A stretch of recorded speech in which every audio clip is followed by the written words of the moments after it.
அவர் சோத்திரம் கண்ணை விட்டு கொடுங்க. வேற ஒன்றும் சோதரம் சோதரம் சோதரம் சோதரம் சோதரம்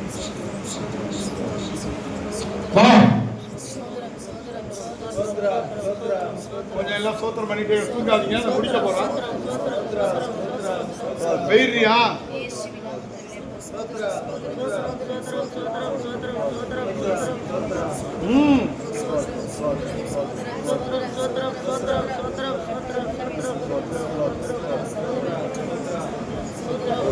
பயிரியா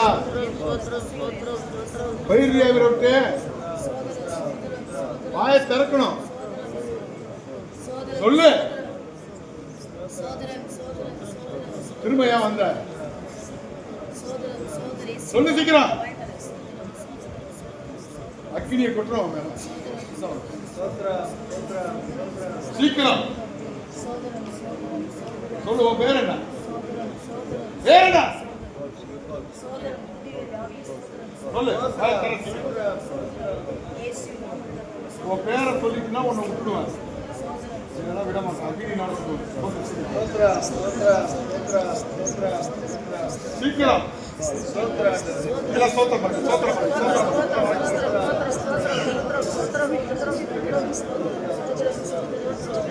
சொல்லு. உன் பேர் என்ன? வாய் வரைக்கும் வர்ற சொல்லு சீக்கிரத்துல. அக்கினி இறங்குது பாரு. நீ என்ன செய்ய வந்த இவர சொல்லு. என்ன செய்ய வந்த? வாய் தர சீக்கிரம். அக்கினி அக்கினி அக்கினி அக்கினி சொல்லு சீக்கிரம். சீக்கிரம் சொல்லு.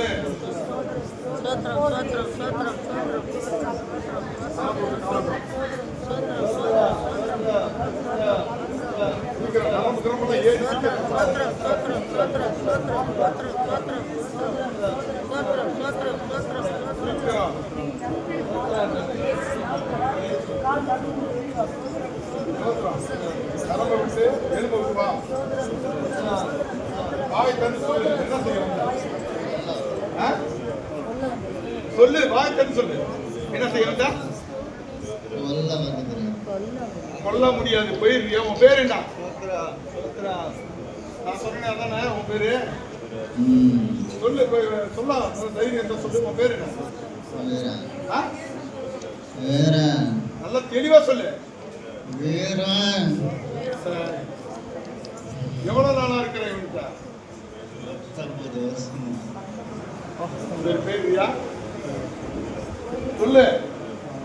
எல்லாம் சோத்திரம் பண்ணிட்டு போவியா போக மாட்டியா? சீக்கிரம் போய் ஆகணும். போய் ஆகணும்.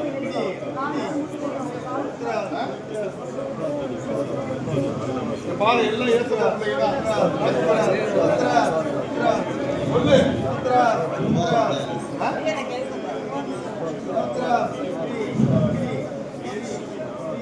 இயேசுவின் அக்னி உன் மேல போடுறேன். என்ன செய்ய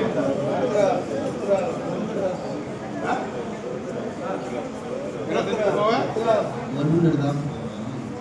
அதெல்லாம் முடியாது. சீக்கிரம் எழுகிறேன். சீக்கிரம் நரம்பு விட்டு வா. கால் நரம்பு விட்டு வா. கால் நரம்புகள் அக்னி இருக்குவா.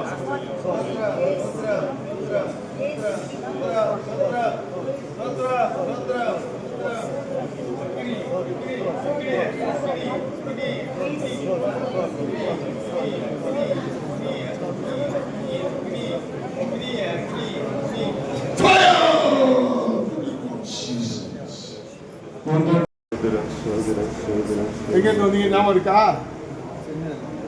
வரும்போது ஞாபகம் இருந்துச்சா? பார்த்து சொல்லுங்க.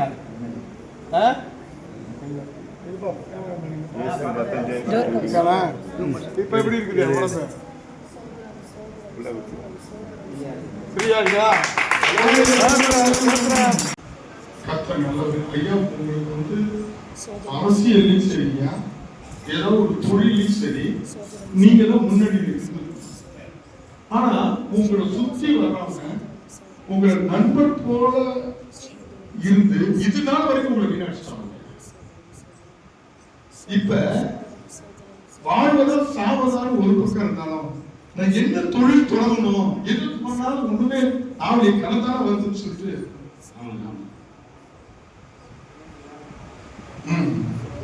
முடிஞ்சிச்சு. இப்ப எதில் தொடர்ந்தாலும் ஒண்ணும் இல்லையே.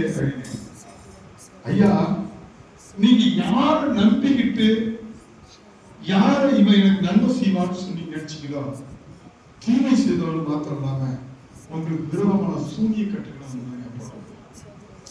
இதனால உங்க குடும்பத்துல தூக்கு மாட்டி செத்து இருக்கணும். ஆனா எப்படியோ கர்த்தர் உங்க குடும்பத்துல மறிக்காதபடியா இன்னைக்கு உயிரோட வச்சிருக்கிறாரு. ஆனா ஆண்டவர் சொல்றாரு, நீ அரசியலையும் கொஞ்ச நாளா கொஞ்சம் வருடம் விளைவுற, தொழிலையும் விளைவுற, ஆனா ஏசப்பாவை விடாத பிடிச்சிக்க ஜெபம் பண்ணு, இரவுல ஜெபம் பண்ணு. ஜெபிக்க தெரியல, ஆனா கர்த்தர் உனக்கு கற்றுக் கொடுப்பார். திருமண தடைகள் நீங்களும் ஆண்டவர் சொல்றாரு. திருமணம் தடைப்பட்டு கிடக்கா,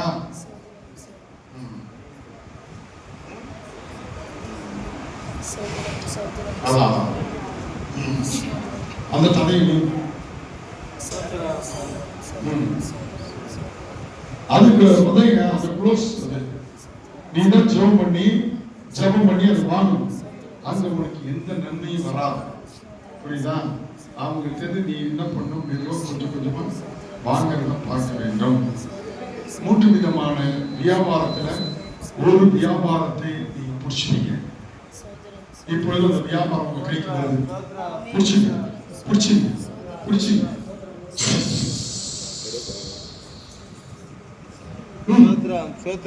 கையில வியாபாரத்தின் வல்லமை வியாபாரத்தின் கையில அப்படியே வச்சோம் பண்ணிட்டு ஒரு வல்லமை உங்களுக்குள்ள இறங்குது.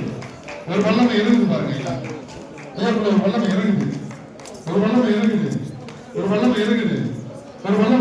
சூரிய கண்டு வெளியே போகுது. மந்தரம்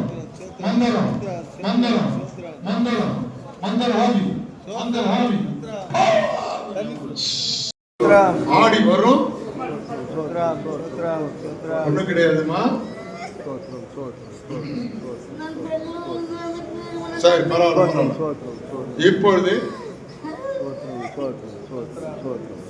இப்பொழுது இந்த அம்மா கிட்ட இருந்து நீ வா.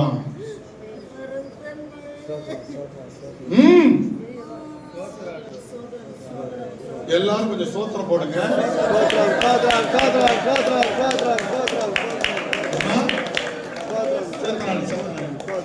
அதாம்மா, உன் பேர் என்னம்மா? சமிதா. ஒரு ஆம்பளை பார்க்கிறமா, மீடியமா இருக்கிறா. அவன் ஒரு ஆவி அனுப்பி, பக்திய ஆவி அனுப்பி உன் வாழ்க்கையை 2 ஆக்கணுமா. ஜாக்கிரதை இல்லைன்னா உன் வயசு ஆபாம எல்லாத்தையும் புட்டிக்கிட்டு விடுவாமா. வேதனையோடு இருக்கிற மாதிரி ஆகிடும். ஜாக்கிரதையா இருக்கணும். இந்த அனுமானத்தை ஒண்ணு விட்டு இந்த குரங்கின் கிருமிகள் இப்பொழுது இயேசு பாருமா, உன் பையனை உனக்கு வீட்டு கொடுக்கிறார் பாரு. இயேசு பாரு.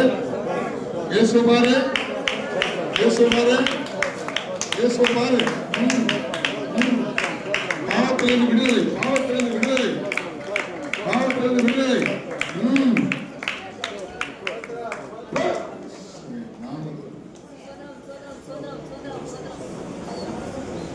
மந்திர சூழி வெள்ளி சபானா கரெக்டா தோசை பண்ணி உங்க பையனுக்காக ஜெபிக்கணும். உங்க வீட்டுல சில மரணங்கள் நடந்திருக்கிறது. கோர்ட் வரைக்கும் இழுக்கும்படியான சில விதமான கிரிகள் நடந்து கொண்டுதான் இருக்குது. பாடம் படிச்சுக்கிட்டு தான் இருக்கிறானோ, துண்ணு ஊதிக்கிட்டு தான் இருக்கிறானோ, நீ செய்கிற வியாபாரமும் நீ செய்கிற கிரியில் வீட்டு வேலையா இருந்தவங்க அதையும் கை கால் அசந்து போகணும்னு சொல்லி ஏவுதறி நாம். சில நேரங்களில் நீ இங்க ஓடுவ அங்க ஓடுவ, போய் சொந்த ஊருக்கு போய் அங்க இருக்கிற உங்களோட சண்டை போடுவ. நீ என்னதான் போட்டாலும் இந்த போட்டுகிற கட்டுகளிலிருந்து இயேசுதான் அவன் அழுத்துவார். புரியுதா? இந்த மரண கட்டு என்ன உங்க சொந்த ஊரு?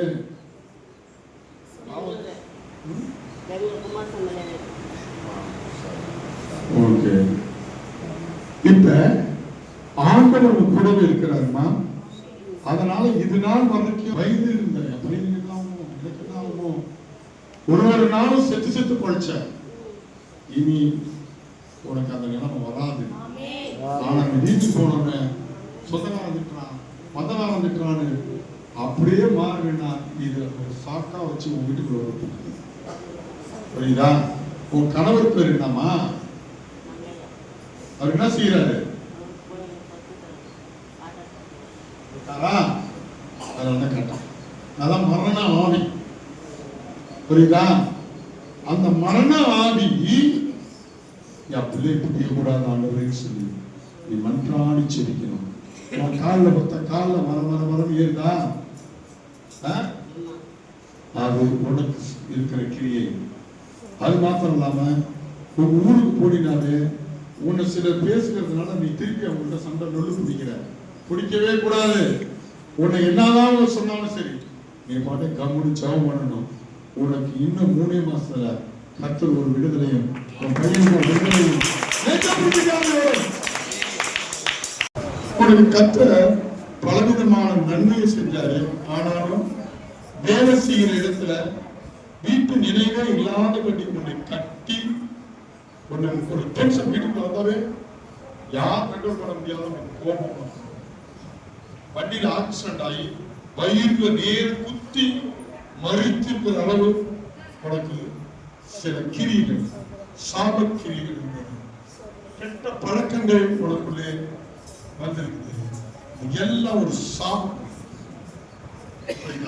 படிப்பை நிறுத்தி உன்னை வேதனைப்படுத்தி உன்னை ஊர் விட்டு ஊர் கொண்டு போய் உன்னை சுத்தமா குடும்ப ஞாபகமே இல்லை, வீட்டு ஞாபகமே இல்லை.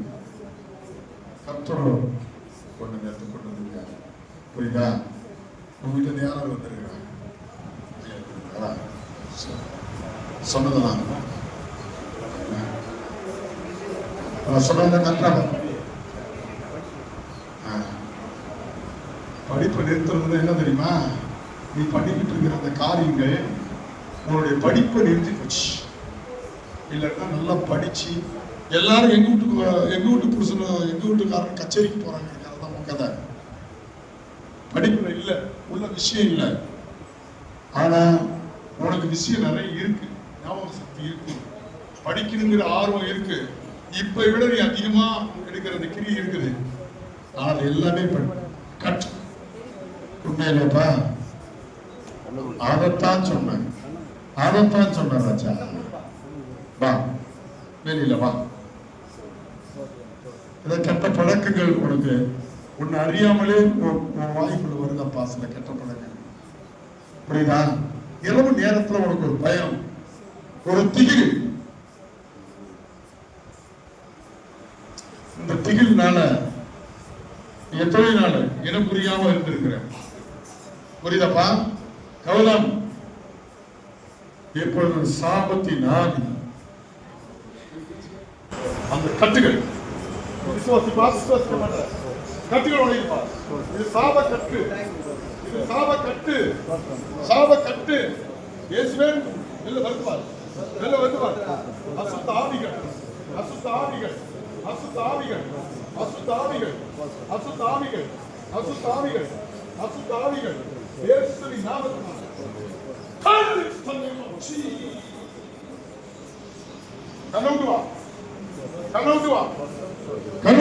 இயேசுவின் நாமத்தினால் இப்பொழுது அந்த கைமணி கொடுப்பா.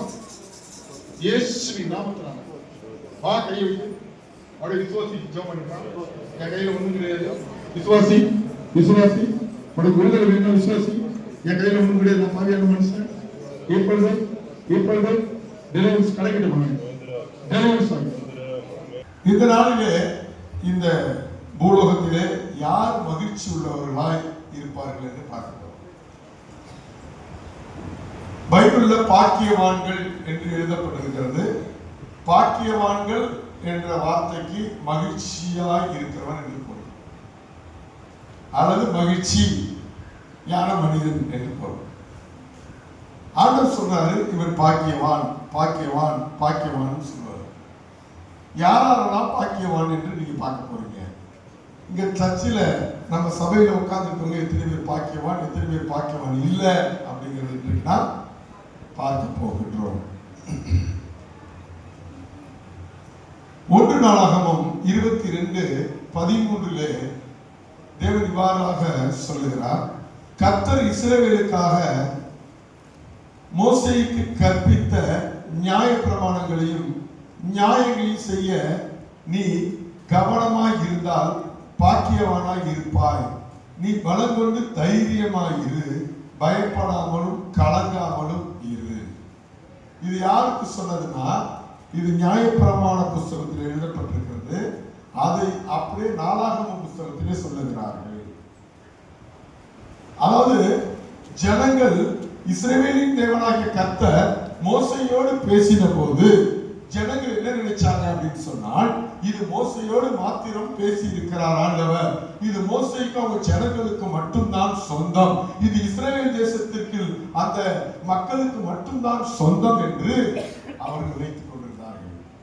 அது அல்ல, உலகத்தில் வாழுகிற சகல மனிதர்களுக்கும் அது கொடுக்கப்பட்டது. கற்பிக்கிறார், கற்றுக் கொடுக்கிறார். அப்ப டெய்லி நீங்க சபைக்கு வருகிறீர்கள், போதகத்தை கேட்கிறீங்க, அதை கவனமா கேட்டு அதை கற்றுக்கொண்டு தன்னுடைய வாழ்க்கையில் யாரெல்லாம் கடைபிடிக்கிறார்களோ அவர்கள் எல்லாம் பாக்கியவான், மகிழ்ச்சியா இருப்பாங்க.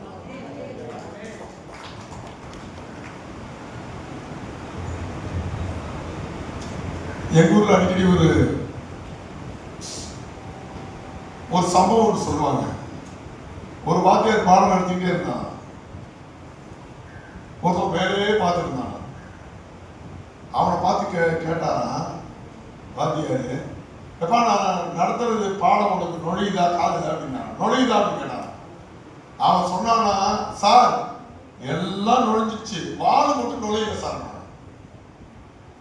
அவன் வாத்தியார் சார் நடத்த பாடத்தை கவனிக்கல, அது எலி எல்லாம் ஃபுல்லா நுழைஞ்சிட்டு வாழை மட்டும் வெளியில இருக்கு பார்த்தீங்களா, அதையே பார்த்துட்டு இருந்தான். வாத்தியார் கேட்டோன்னா அவன் என்ன சொன்னான் பதில், எல்லாம் நுழைஞ்சிட்டு வாழை மட்டும் நுழைவு. அவனை கூப்பிட்டு செம வெளியில் எடுத்தான். இன்றைக்கு நாமும் சபைக்கு வருகிறோம், ஆண்டவருடைய வார்த்தையை நாம் கற்றுக்கொள்ளுகிறோமா?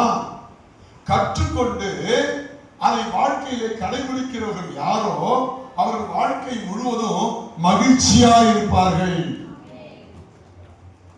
இன்னைக்கு ஏன் நம்ம துக்கமுகமா வர்றோம்? என்ன காரணம்? அதுல கீழே போட்டு பாருங்க, நீ கலங்காம இரு. ஏன் கலங்காம இருன்னு ஆண்டவர் சொன்னார் அப்படின்னு கேட்டீங்கன்னா, இன்றைக்கு வேத வசனத்தை கடைபிடிக்கும் போது அநேகர் நினைக்கிறார்கள், இதை நான் இந்த வேத வசனத்தின்படி வாழ்கிறதுனாலே என்னை எல்லாரும் பைத்தியக்காரர்கள் என்று சொல்லுகிறார்கள். நீ சர்ச்சைக்கு போறியா, வேத வசனங்கள்லாம் படிக்கிறியா, அதன்படி வாழ்கிறியா, உன்ன மாதிரி பைத்தியக்காரன் யாருமே இல்ல. அப்படிலாம் நீ வேத வசனத்தெல்லாம் கடைபிடிச்சு வாழ்ந்தீங்கன்னா இந்த உலகத்துல உன்னால வாழ முடியாது. எத்தனை பேர் சொல்றாங்க, ரட்சிக்கப்பட்ட விசுவாசியை சொல்றாங்களே. அப்ப நமக்கு அந்த வார்த்தையை கேட்கும் போது நமக்கு மனசுல என்ன ஆகும், வசனத்தின்படி வாழ்ந்தா நம்மளால வாழ முடியாது, லூசுங்கிறாங்க, பைத்தியங்கிறாங்க. அதனாலதான் கொஞ்சம் பேர் பைபிளை கையில் எடுக்கவே வருவாங்க. அப்படியே எடுத்துட்டு வந்தாலும் இப்படி பிரிப்பாங்க, சும்மா பிரிச்சு பார்ப்பாங்க. பிரதர் பாஸ்டர் நல்லா புரியுதா? புரியுது, ஆனா 100 ரூபாய் பணம் இதுல வச்சிருந்தாங்க, காணும் போறப்ப பஸ் தேவைப்படுது. இந்த பக்கம் பெற்றுவாங்க, அந்த பக்கம் பெற்றுவாங்க. நீங்கள் நினைப்பீங்க ஏதோ ஆர்வம் பற்றி தேடுறாரு போல இருக்கு. ஆனா வசனத்தை தேடல, எதை தேடுறாரு? வச்சிருந்த பணம் காணும்னு தேடுறாரு. உலகத்துல திருவள்ளுவர் இயேசு கிறிஸ்துவோட சீசர்களை பார்த்துதான் எழுதினார். என்ன எழுதினாரு? கற்க கசடர கற்றபின் நிற்க அதற்கு தக. இயேசு தான் சொன்னார், இந்த வார்த்தையை கேட்டு இதன்படி செய்கிற மனிதன் பாக்கியவான். அப்ப என் அருமையான சகோதரனை சகோதரிகளே, ஒருவேளை இந்த பைபிளை நீங்க கொண்டு வந்து அல்லது வீட்டில் வச்சுக்கிட்டு நீங்க ஒருவேளை இந்த பைபிளை படிக்காம அல்லது இந்த பைபிளை படிக்கும் போது எனக்கு தூக்கம் வருதுன்னு சொல்லிட்டு தூங்குறதுக்காக பைபிள் படிச்சா அல்லது பைபிளை கொண்டு வந்து வச்சு வாரம் முழுவதும் ஒரு ஸ்டாண்ட் ஒன்று அடிச்சிருப்பாங்க. எங்க ஊர்ல அந்த ஆர்சிக்காரங்க வந்து கோயிலுக்கு போயிட்டு வருவாங்க. அவங்க விவிலியம் அப்படின்னு இருக்கும், உள்ள பெரிய பைபிள். இது பைபிள் இருக்கு, அதுல திரு விவிலியம்னு இருக்கும். அந்த ஆர்சிக்காரங்க என்ன பண்ணுவாங்கன்னா அதை கொண்டு போய் கரெக்டா அந்தோனியார் போட்டாங்க அது கீழே வச்சிருவாங்க. வச்சு அவங்க என்ன பண்ணுவாங்கன்னா தொட்டு கும்பிடுவாங்க. பைபிள் என்ன பண்ணுவாங்க, தொட்டு கும்பிட்டு சாம்பிராணி போடுவாங்க. அது மாதிரி யாராவது சாம்பிராணி போட்டீங்கன்னா உங்க வாழ்க்கையை சாம்பிராணி போடுற மாதிரி தான் இருக்கும். டெய்லி படிக்க வேண்டும். ஒவ்வொரு வசனத்தையும் பிள்ளைகளை படிக்க சொல்ல வேண்டும். நீங்களும் படிக்கணும், வாலிபர்கள் படிக்கணும். சில நேரம் வாலிபர்களுக்கு இப்ப என்ன செய்யறதுன்னு முட்டிக்கிட்டு நிப்பீங்க போய். அப்ப பைபிளை திறந்தீங்கன்னா நீங்க என்ன செய்ய வேண்டும் என்று அதில் எழுதப்பட்டிருக்கும். சில வாழ்க்கை பிரச்சனைகள் வரும், குடும்ப பிரச்சனைகள் வரும். கணவன் மனைவி புது கல்யாணம் பண்ணியிருப்பாங்க, அவர்களுக்குள்ளே தீர்க்க முடியாத பிரச்சனை வரும். தற்கொலை பண்ணி கொள்ளலாமா என்ற ஒரு எண்ணம் வரும். புருஷனை இதுவரைக்கும் நல்லா இருந்திருப்பான், திடீர்னு புருஷன் ஒரு பொண்டாட்டியை வச்சு ஒப்பாட்டியை வச்சுட்டு வருவான், குடிக்கிறவனா இருப்பான். மனைவி தவறு செய்கிறவங்களா இருப்பாங்க. இப்ப இதுக்கு பக்கத்து ஊர்ல ஒரு ஊர்ல ஒரு ஐயா போய் வயல்ல போய் தூக்க மாட்டி செத்துட்டாரு. ஏன்? பொண்டாட்டி பின்னாடியே போயிருக்கிறாரு. பொண்டாட்டி போய் தவறு செய்யறத பார்த்துட்டாருனால அப்படியே வந்தாரு, வயல்ல போய் தூக்க மாட்டி செத்துட்டாரு. இது போல காலகட்டங்களிலே நீ என்னதான் செய்யணும்னு உனக்கு தெரியல, இதுக்காக எனக்கு வழி புரியல, நான் சாவறது தவிர எனக்கு வேற வழி இல்லை, நான் வந்து தற்கொலை பண்ணிக்கிறது தவிர வேற வழி இல்லை, இனி என்னால வாழ முடியாது, மன வேதனை, துன்பம், தொல்லை, கஷ்டம், மனவேதனை, வியாதி என்று ஒரு சூழ்நிலை வரும்போது இந்த பைபிளை பிரிச்சு படிச்சீங்கன்னா அங்க முட்டிக்கிட்டு இருக்கிற இடத்த ஆண்டவர் கிளீன் பண்ணி கொடுப்பார். நீ என்ன செய்ய வேண்டும் என்று சொல்லி கொடுப்பார். அதனாலதான் வேதத்தில் சொல்லப்பட்டிருக்கிறது, இந்த புஸ்தகத்தை படிக்கிறவன் பாக்கியவான். கவனமா படிக்கணுமா, நீ சந்தோஷமா இருக்கணுமா, வாழ்க்கையில நீ மகிழ்ச்சியா இருக்கணுமா, நீங்க பைபிள் என்ன பண்ணணும், படிக்க வேண்டும். இது யாருக்கு சொல்லியிருக்காரு? மோசேக்கு மட்டும் கிடையாது, இஸ்ரவேல் ஜனங்கள் முழுவதுக்கும் ஆண்டவர் சொன்னார். அதனாலதான் பாருங்க, வாழ்க்கையில நிறைய பேர் பைபிள் படிக்கும் போது தூக்கம் வருதுப்பாங்க. சிலவங்க பைபிள் படிச்சுட்டா சார் ஆனா எனக்கு ஞாபகம் இல்லைப்பாங்க. சிலவங்க பைபிளே படிக்க மாட்டாங்க. இதெல்லாம் என்ன அப்படின்னா, நீ சந்தோஷமா இருக்கக்கூடாதுங்கிறதுக்காக சாத்தான் கொண்டு வர தடைகள். நானு வாத்தியார் பையனா இருந்தாலும் எனக்கு எல்லாம் பைத்தியம் கூப்பிடுவாங்க. ஏன் தெரியுமா? நான் போய் ஒரு மூலையில் விட்டு இப்படி பேசுவேன். ரஜினிகாந்த் போய் பேசிக்காம, எம்ஆர் பேசிட்டு இருப்பேன், நானே என்னோட பேசிட்டு இருப்பேன், குருவி பிடிக்க போகாம நான் அன்னைக்கு செய்ய வேண்டிய எல்லாத்தையும் நானே பேசிட்டு இருப்பேன். எல்லாம் நம்ம அந்த பைத்தியம் போது பாருங்க அப்படின்னாங்க. ஒரு பைத்தியக்காரனை ஆண்டவர் ஞானியாய் மாற்றி இருக்கிறார் என்றால் நீங்க எப்படி மாறலாம்?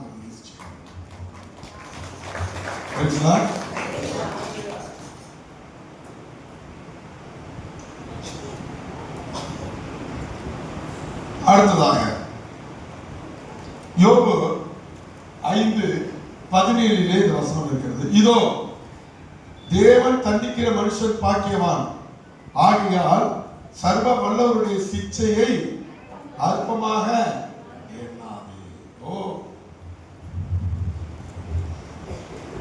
சில நேரங்களிலே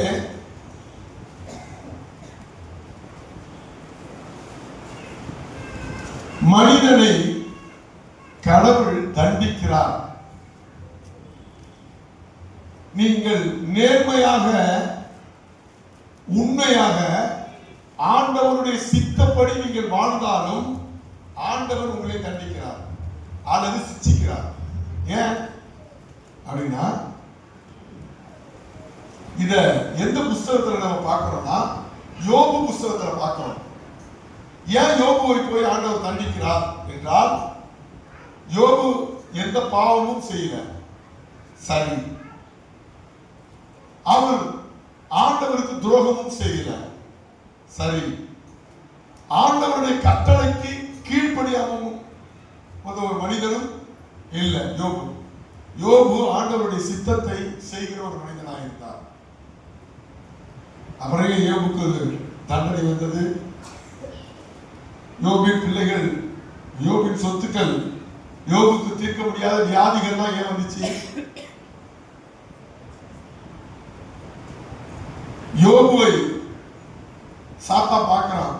பார்த்துட்டு போய் கடவுளை சொல்றான், கடவுளை சொல்லுப்பா, நீ இந்த பூலோகத்துல யோபுன்னு ஒருத்தவனை பாத்தீங்களா? பார்த்தேன். கடவுள் சொல்றாரு, நீங்க அவனை ஏன் ஆசீர்வதிச்சிருக்கீங்கன்னு தெரியுமா? ஏன் சொல்லுப்பா, சாத்தானே சொல்லு அப்படின்னு கடவுள் சொல்லி கேட்கிறாரு. அப்புறம் சாத்தா சொல்றான், இவன் போய் கடவுள் சொல்றான், ஒன்னே ஒண்ணு நீ தெரிஞ்சுக்க கடவுளே, என்ன இந்த யோபு வந்து நீங்க அப்பப்ப டிப்ஸ் கொடுக்குறீங்க தெரியுமா? அப்பப்ப நீங்க டிப்ஸ் கொடுக்குறீங்க பாருங்க, லட்சம். ஆமா, அதுக்காக தான் உங்களை சோத்துறாங்கிறான். இல்லைன்னா என்ன? அப்படியே இல்லைன்னா நீங்க நிறைய சொத்து பத்தெல்லாம் கொடுத்து அவனை அப்படியே கூல் பண்ணி வச்சிருக்கிறனால சோத்திரம் அந்த யோபு. அப்படியா? நீங்க கொஞ்சம் அப்படி புரிஞ்சு பாருங்க. அவன் என்ன செய்வான்? என்ன செய்வான்? உங்களை என்னென்ன பார்த்ததோ எல்லாம் கொடுத்துட்டுவான். யாரு? யோபு. உங்க யோபு தான். என்னப்பா அப்படி சொல்ற? ஆமா, நீங்க என்ன செஞ்சு பாருங்க. அவன் சர்ச்சுக்கு வர்றது பொய், பைபிள் வாசிக்கிறது பொய், உங்களை கத்தரே நீதான் எல்லாம் அப்படின்னு சொல்றது பொய், அவன் கத்திற்காக உண்மையா வாழ்றேன்னு சொல்றது பொய். நீங்க உண்மைனா, நான் சொல்றது உண்மைனா, அந்த யோகிட்ட போய் இருக்கிற சொத்தெல்லாம் பிடிக்கிட்டு, அவன் பிள்ளைங்களையும் பிடிக்கிட்டு, அவனை அந்தரங்க சித்திரம் விட்டு பாருங்க. அவன் நிச்சயம் உங்களை வாயில வந்தபடிலாம் திட்டுவான், கெட்டாரத்தை சொல்லி திட்டுவான். பாருங்க. அப்படியா? அவன் நல்லவன். இப்ப சொல்லாதீங்க, பிடிக்கி பாருங்க.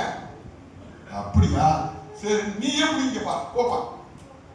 அப்ப பிசாசு கீழே வர்றான், ஒண்ணுமே செய்யாத அப்புறாண்டியா ஜெபம் பண்ணிக்கிட்டு உண்மை யுத்தமா கடவுளுக்கு கீழ்படிச்சு பரிசுத்தமானா அவன் வாழ்ந்துட்டு இருக்கிறான். அந்த நேரத்துல வர்றான் சாத்தா, பிள்ளைகளை கொலை பண்றான், சொத்தெல்லாம் புடுங்குறான், ஆடு மாடெல்லாம் புடுங்குறான், வேற எல்லாத்தையும் முடிக்கிறான். இப்ப யார் மட்டும் இருக்கிறாங்க? கணவனும் மனைவியும் இருக்கிறாங்க. எல்லாம் போயிட்டு வீட்டுல இருந்துச்சு. இப்ப பாக்கிறான், ஒன்னும் கடவுளை திட்டல, பேசாம உட்காந்துருக்கிறான். உடனே திரும்பி போறான் பாருங்க. நம்ம சமையல் செய்யல இருக்க, நம்ம சபையில திரும்ப போறான். ரொம்ப தலையை சொல்லிடுறான் போய் சாத்தான ஏன் தலையை சொல்லுங்க? இல்ல, நான் கொஞ்சம் தப்பா சொல்லிட்டேன். என்ன தப்பா சொல்லிட்டேன்? கடவுள் கேட்கிறாரு. ஒண்ணு கிடையாது, சொல்லுடா. நான் கொஞ்சம் சொல்றது கவனமா கேளுங்க. கடவுளை என்ன அவனுக்குள்ளதான் எடுத்துட்டா அவனுக்கு கவலைப்பட மாட்டான். ஏன்னா அவன் சுயநலக்காரன், தான் வயிறு வளர்த்தா போதும் நினைக்கிறவன். அவனை நைய போட்டு முதுகுல குத்தி அவனுக்கு சொரிவியாதி வர வச்சு அங்கங்க பொத்து வடிகிற மாதிரி எங்க பார்த்தாலும் புண்ணு உண்டாக்கி வேதனை உண்டாக்கி அதை கொண்டு புழு விட்டு பாருங்களா. அவன் உங்களை திட்டானா இல்லையா பாருங்க, வாய்க்கு வந்தபடி திட்டுவான். அப்படியா? சரி, நீயே போய் செய்ய பாரு. சாத்தா ஓட்டியாரான், 100 கிலோமீட்டர் இல்ல, அதுக்கு மேல ஓட்டியாரான். ஓட்டியாந்து யோபு உடம்புல பூந்துக்கிட்டு உடம்பெல்லாம் வெடிச்சு, உடம்பெல்லாம் அழிச்சு, உடம்பெல்லாம் புழு நின்ற மாதிரி வைத்து அங்கங்க சீழும், அங்கங்க ரத்தம் ஓடியாது. சொல்லினான். இப்பதான் பொண்டாட்டிக்கு ஆவேசம் வருது. யாரு? யோகோட பொண்டாட்டிக்கு ஆவேசம் வந்து அவன் சோத்திரம் சொல்லும் போது என்ன சொல்லிருப்பான்? கண்டிப்பா சோத்திரம்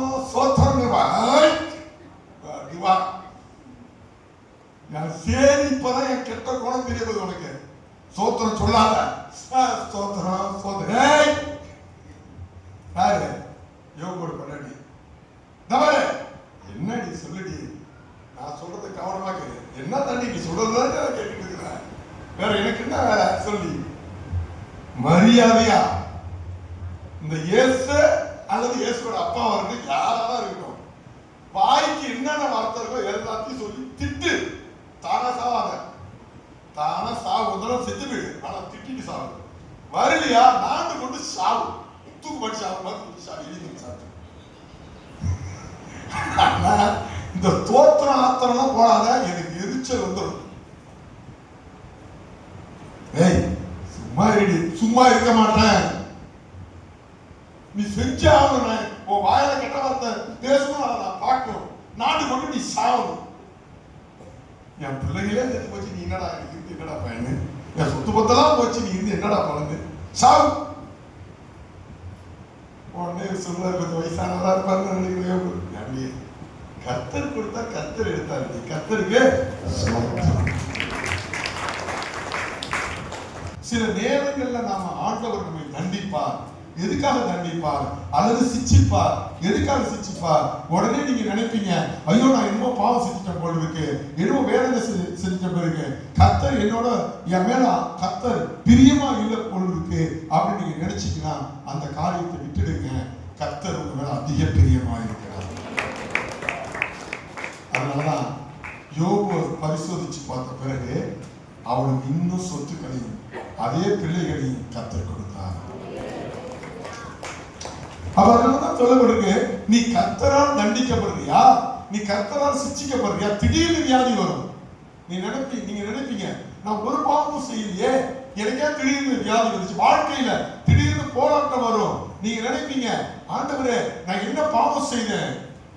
சில நேரங்கள்ல வேலை இல்லாம போயிடும். நீங்க நினைப்பீங்க நான் என்ன பாவம் செய்தேன், என்ன அக்கிரமம் செய்தேன்? இல்லை, ஆண்டவர் உங்களை சிச்சித்து பார்க்கிறார்.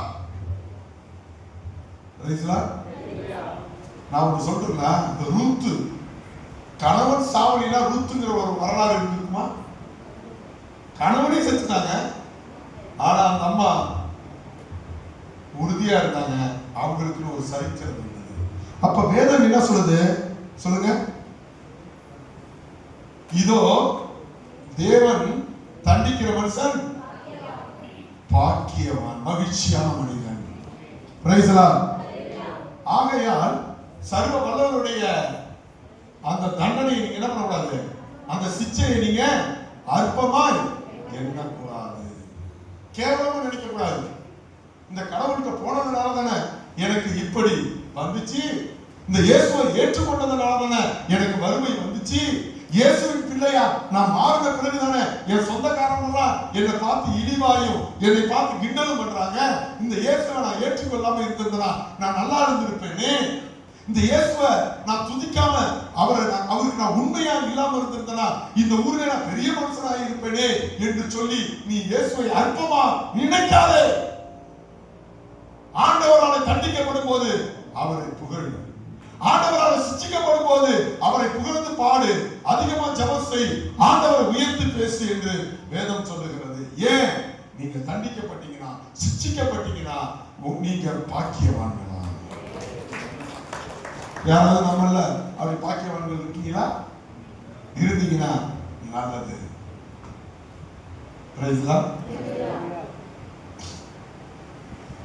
நீங்க நினைப்பீங்க, பாஸ்டர் உங்களுக்கு என்ன பாஸ்டர், எங்க போனாலும் பணம் வருது, என்ன சொல்ல போனா விசுவாசிகள் நிறைய பேர் இருக்கிறாங்க, உங்களுக்கு ஒரு கஷ்டமும் கிடையாது, நல்லா ட்ரெஸ் பண்றீங்க, நல்லா சாப்பிடுறீங்க, நல்லா தூங்குறீங்க, அப்படி என்று எந்த கொஞ்சம் நெருங்கி பழக்கம் இல்லாதவங்க நினைக்கிறது உண்டு. சிலர் இவனுக்கு என்ன அப்படின்னு பொறாமையில நினைக்கிறது உண்டு. ஆனா என்னோட நெருங்கி பழகிறவங்களுக்கு தெரியும், இவன் ஒரு வெத்துப்படா துப்பாக்கிது. அவங்க யாரும் பொறாமப்பட மாட்டாங்க, எனக்கு இன்னும் கொண்டு வந்து கொடுக்கிறவங்களா இருக்காங்க. என்னோட தூரம் இருக்கிறவங்க ஒருவேளை அப்படி நினைக்கலாம். ஆனால் நாங்கள் பாஸ்டரா இருந்தாலும், நாங்கள் ஆண்டவருடைய ரெப்ரசன்டேட்டிவா இருந்தாலும் எங்களுக்கும் வேதனைகளும் சோதனைகளும் உண்டு. திடீர்னு ஒரு நாள் முடிதான் வெட்ட போனேன், கீழே விழுந்த 2 காலும் போச்சு. என்னால முட்டி போட முடியாது, மணிக்கணக்கில் நிற்க முடியாது. சகோதரெல்லாம் ஓடி வந்து சொன்னாங்க, நீங்க ரொம்ப நேரம் நின்றுட்டு பிரசங்கம் பண்ணாதீங்க. டாக்டர் ஓடி வந்து சொன்னாரு, இவ்வளவு நேரமா நீங்க இந்த மாதிரி நின்று பிரசங்கம் பண்ணக்கூடாது, காலில் இருந்து அப்புறம் ரத்தம் எடுக்கிற மாதிரி இருக்குமோ அப்படின்னு சொல்லி என்னை அன்பா திட்டினாங்க. இன்றைக்கு என்னால தொடர்ந்து நின்றுகிட்டு ஜெபிக்க முடியாது, தொடர்ந்து முட்டி போட முடியாது, தொடர்ந்து நிற்க முடியாது. அந்த கால் வலிக்கும், வேதனையை கொடுக்கும். நீங்க ஒருவேளை கேட்கலாம், உங்களுக்கே வருது வியாதி வேதனை, இயேசுக்கே வந்துச்சு. வியாதி வரலனாலும் அவருக்கும் சோதனை வந்தது. அவர் எத்தனை பேரை குணமாக்கினாரு, எவ்வளவு பேரை உயிரோட எழுப்பினாரு, எவ்வளவு வியாதியை தடவையே சுகமாக்கினாரு. அதே மனுஷனை சிலுவையில கொண்டு போய் வைத்து அணுவாய் கொண்டார்கள் அல்லவா? இயேசுக்கே நமக்கும் சில சிக்ஷைகள் உண்டு, சில சோதனைகள் உண்டு. ஏன் தெரியுமா அந்த சோதனை? உங்களை எல்லாம் மணிக்கணக்கில் முட்டிகள் போட வச்சேன். வேற முட்டிகள் போடுறீங்களா? நீங்க அப்பெல்லாம் நான் முட்டி போடுறவனா இருந்தா நம்ம சபையில முக்காவாசி சகோதர சகோதரியோட முட்டிகள் என்ன இருக்கும், காய்ச்சி போயிருந்திருக்கோம். இப்ப நாம முட்டி போடாதனால நீங்களும் முட்டி போடுறது இல்லை. கர்த்தர் நம்மளை அப்படியே விட்டுற மாட்டாரு. எல்லா வியாதியில் இருந்தோம், எல்லா துன்பத்தில் இருந்தோம், நிச்சயம் ஒரு விடுதலையை கொடுப்பார். அடுத்தது பாருங்க, தேவனால் தண்டிக்கப்படுகிறவன் பாக்கியவான். அடுத்தது தேவனுடைய கற்பனைகளை செய்கிறவன் பாக்கியவான். அடுத்தது யார் பாக்கியவான் என்று சொன்னால், சங்கீதம் 1:2 படிப்போம். கர்த்தருடைய வேதத்தில் பிரியமாய் இருந்து இரவும் பகலும் அவருடைய வேதத்தில் தியானமாய் இருக்கிற மனுஷன் பாக்கியவான். அது என்னங்க தியானம்? ஹலோ, தியானம்னா அந்த வார்த்தைக்கு என்ன அர்த்தம்? இங்கிலீஷ்ல என்ன தியானத்துக்கு என்ன இங்கிலீஷ் வேர்டு? மெடிடேஷன். ரைட்டா? மெடிடேஷனுக்கு தமிழ்ல என்ன அர்த்தம்னா கூர்ந்து ஒரே நிலையில் இருப்பது. சொல்லுங்க, ஆழ்ந்த நிலையில் இருப்பது. இதுதான் மெடிடேஷன். சரி, வேதத்தில் படிங்க அப்படின்னு சொல்லல. வேதத்தை படிப்பான்னு சொல்றது ஒரு தவறான வார்த்தை தான். இருந்தாலும் நம்ம எல்லாரும் புரிந்து கொள்ளுங்கிறதுக்காக சொல்ல வரோம். ஆனா இங்க என்ன சொல்லப்பட்டிருக்குது? கர்த்தருடைய வேதத்தில் பிரியமா. இப்ப நான் ஒரு உதாரணம் சொல்ல பாருங்களா. புதுசா கல்யாணம் பண்றாங்க, எல்லாரும் இருக்கீங்களா? கவனமா கேளுங்க. புதுசா கல்யாணம் பண்றாங்க, என் மனைவி அப்படியே தொப்புள் கீழே விழுவாங்க. நான் என்ன பண்ணுவேன்? ஓடி போய் தூக்கி, அம்மா எங்கம்மா அடிபிடிச்சு? ஏதோ அடிபிடிச்சா? இல்லைங்க, இப்ப நான் சாப்பிட்டு இருக்கிறேன்,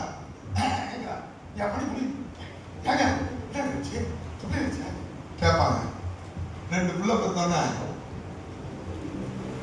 கீழே விழுவுறாங்க. நான் என்ன சொல்லுவேன்? ஒழுங்கா நடந்து வர மாட்டா, கூரை பாத்திரத்துக்கு எப்படி விழுவாங்க? என்ன பண்ணுவேன்? இப்ப நான் என்னன்னா நினைக்கிறாளோ, எவன் நினைக்கிறாளோ என்ன தட்ட ஒழுங்கா இருந்தா தானே. கண்டு ஒரு பக்கம் போகுது, வாய் ஒரு பக்கம் போனா ஆகும். இது கொஞ்சம் என்ன ஆயிடுது? பிரியம் குறையுது. பிரியமா இருந்தா தீமை கூட நன்மையா தெரியும். அப்படியே நல்லா இருக்கா, சூப்பரா இருக்குது, இந்த மாதிரி யாரும் வச்சது இல்ல. மாடு நல்லா வச்சிருக்கு, உப்பு அதிகமா போட்டு. பிரியம் இல்லைன்னா அப்படிதான் எல்லாமே.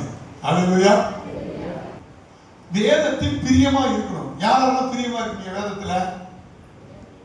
ஒருத்தவங்க கேட்டாராம், நான் வேதத்து மேல ரொம்ப பிரியன்னு ஒரு பிரதர் சொன்னாராம். வேதத்து மேல நீ ரொம்ப பிரியமா இருக்கிற, காலையும் மாலையும் வேதத்தை படிப்பியா இல்ல காலையில மட்டும் வேதத்தை படிப்பியான்னு? நான் வேதங்கிறது இந்த வேதத்தை சொல்ல, என் பொண்டாட்டிய சொல்றேன்.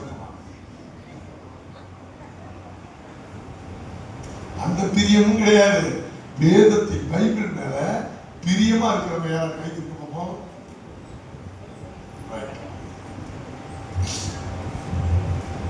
ஒரு நாள் ஒரு குத்து சண்டை வீரன் குளத்துல குடிச்சுட்டு உட்கார்ந்தான்.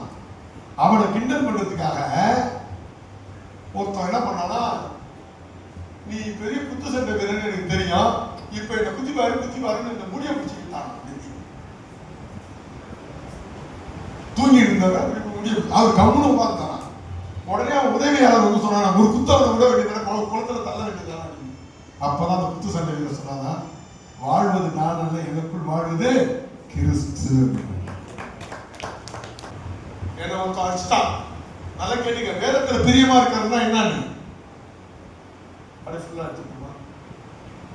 வேதத்துல பிரியமா இருக்கிறதுனா என்னன்னு கேளுங்க.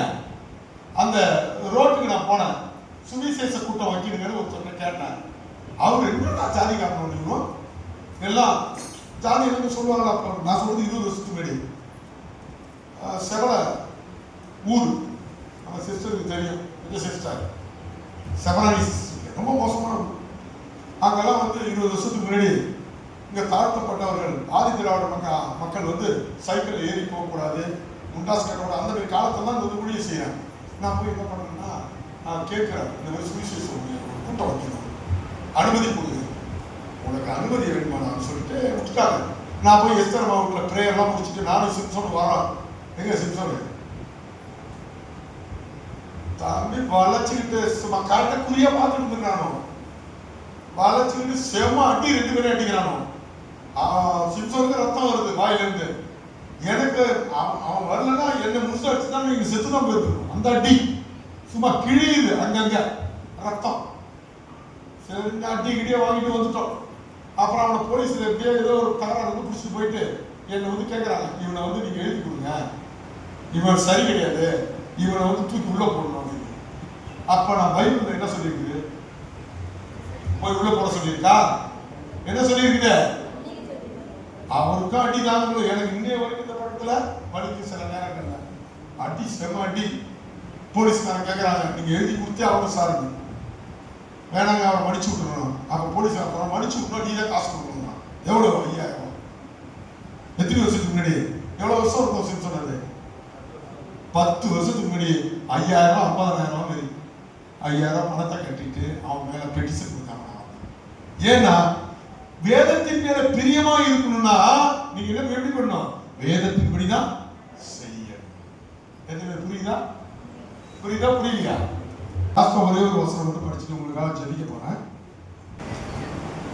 சங்கீதம் 32:2 எல்லாரும் எடுத்து வச்சீங்க. ஹலோ, கவனமா இருங்க. முடிக்க போறேன், உங்களுக்காக ஜெபிக்க போறேன். எல்லாரும் எடுத்துக்கிட்டீங்களா? கை கட்டிட்டு உட்காந்துக்காதீங்க, வேதத்தை எடுங்க. எடுத்துக்கிட்டீங்களா? இப்ப சங்கீதம் 32:2 படிங்க. எவனுடைய அக்கிரமத்தை என்ன இங்க பாருங்க, கவனமா பாருங்க. எவர்கள் மீது அவர் என்னவா இருக்கிறாரு? இரக்கமா இருக்கிறாரோ. நீங்க நினைக்கலாம், சார் சொல்லுங்க சார், நான் ரொம்ப பரிசுத்தவன் சார், அதனாலதான் என்னை கர்த்தர் தெரிந்து கொண்டான், கர்த்தருக்கு சோத்திரம் ஒரு மண்ணா நினைக்கிறேன். உண்மையா இல்லையா? நீங்க பெரிய பரிசுத்தவன் கிடையாது, நான் பெரிய பரிசுத்தவன் கிடையாது. உலகத்தில் இருக்க இந்துக்கள் முஸ்லிம்கள் ரட்சிக்கப்படாதவர்களை விட பெரிய ஞானவான்கள் கிடையாது. ஏங்க விவேகானந்தரை விட இங்க பரிசுத்தவான்கள் யாராவது உட்காந்துருக்கீங்களா? ஒரு பெண்ணை கூட தாயா பார்த்தவர் யாரு? விவேகானந்தர். அவர் ரட்சிக்கப்பட்டாரா? கடைசியா ரட்சிக்கப்பட்டாருங்கிறாங்க, தெரியாது. அப்ப எவர்கள் மேல அக்கிரமத்தை மன்னிக்க கர்த்தர் என்னாது இருக்கிறாரோ, எவனுடைய ஆவியில் கவனம் இல்லாமல் இருக்கிறதோ அவன் பாக்கியவான். ஏங்க நீங்க சந்தோஷமா வீட்டுக்கு திரும்பி போங்க. ஏன் தெரியுமா? நான் ஒண்ணு சொல்லட்டுமா? உங்க ஜாதகமே ஜாதகம் எழுதி வச்சிருக்கீங்க யாராவது? இல்ல, பிறக்கும் போது எழுதிடுவாங்க, ராஜா ஆகணும், மந்திரி ஆகணும், அதான் ஆகணும், இதாகணும். அதே போல நீங்க இந்த உலகத்துல பரிசுத்தவான்களாயும் ஐஸ்வர்யவான்களாயும் ராஜாக்களாகவும் தலை எழுத்துங்க. உங்க தலை எழுத்து புரியல? உங்க தலையெழுத்து என்ன? நீங்க ராஜா ஆகணும், ஐஸ்வர்யவான் ஆகணும், 4 பேர் புத்திமதி சொல்லணும், பரிசுத்தவான்களா இருக்கணுங்கிறது உங்க தலையில போட்ட எழுத்து. நீங்களாம் யாரு சொல்லுங்க? பாக்கியம். யாரு? இப்ப வந்து உட்காந்துருக்கீங்களா, நினைச்சு பார்த்தால் கூட உங்களை என்ன பண்ண முடியாது, சாத்தானால தொட முடியாது. நீங்க நினைச்சு பார்த்தா கூட பாவம் செய்ய முடியாது. எத்தனை பேர் அதை இருக்கீங்க? ஆமாங்க. உங்க கூட யார் இருக்கா? தடுப்பார் வந்து என்னப்பா எங்க போனாலும் தடுக்கிறாரா பாதி சொல்றான். நான் கீழே இருக்கிறேன், அங்க வந்துடுறாரு. நாங்க நடந்து போறோம், அங்க வந்துடுறாரு. ஆகாயத்துக்கு போறோம், அங்கேயும் வந்துடுறாருப்பா. ஏன் இந்த தாவீது சொன்னாரு சொல்லுவோம்? நரகம் போல துன்பம் வரும்போதும் அவனை தேற்றுறாரு. அவன் ஆகாயத்துல பறந்து அப்படியே உச்சத்துல போய் பல பாவங்கள் செய்யும் போது செய்யணும்னு நினைக்கும் போது இப்ப எங்க பறக்கிறான்? சிந்தனையில சொல்லுங்க. இப்ப எங்க பறக்கிறாரு? ஆகாயத்துல பறக்கிறாரு. ஆனா அங்கேயும் யாரு இருக்கா? கத்துறது தாவீத பிச்சுரு பிச்சு. அவனை பத்தியா பச்சை பாலை தொட்டா என்ன நடந்துச்சு? இப்படி ஒரு பொண்ணு போகுது. ஒரு உதாரணம் சொல்றேன். தாவீது இப்படி பாக்குறாரு, பார்த்து அடி பண்ண முடியாது, ஆகாயத்தை பறக்கிறாரு. ஒரு சத்தம் வந்து வருது. பச்சை பாலுக்கு நாட்டி ஒண்ணு அடிச்சா ஆண்டவரை நான் செய்ய மாட்டேன் சொல்லிருக்க மாட்டானா? அததான் சொல்றான், நான் ஆகாயத்துல பிறந்தாலும் அங்க வருவீங்க, நான் பாதாளத்துக்கு போனாலும் அங்க இருக்கீங்க, உலகத்துல எங்க இருந்தாலும் பிரைஸ்ல